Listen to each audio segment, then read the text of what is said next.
I'm Alexander Mauskop, Director of the New York Headache Center. Hemiplegic migraine.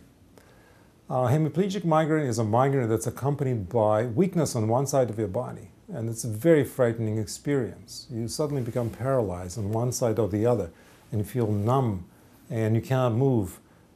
Fortunately, it's very rare. It's not a common condition. We don't see too many cases of hemiplegic migraine. There are two kinds of hemiplegic migraine.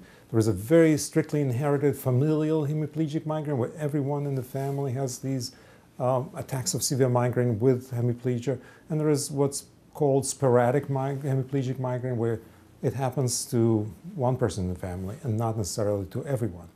Hemiplegic migraine usually is benign. It does not result in strokes in most people. And after a few attacks, people realize that it's not a stroke.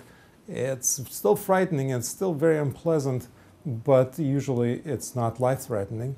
There are rare exceptions where people do go on to develop a stroke, but that's an exception rather than a rule. And there are effective treatments. We can give medicines to prevent these attacks. Once the headache starts, it's very difficult to treat it, but preventive therapies are usually fairly effective. Things like blood pressure drugs like calcium channel blockers, magnesium infusions, and other treatments.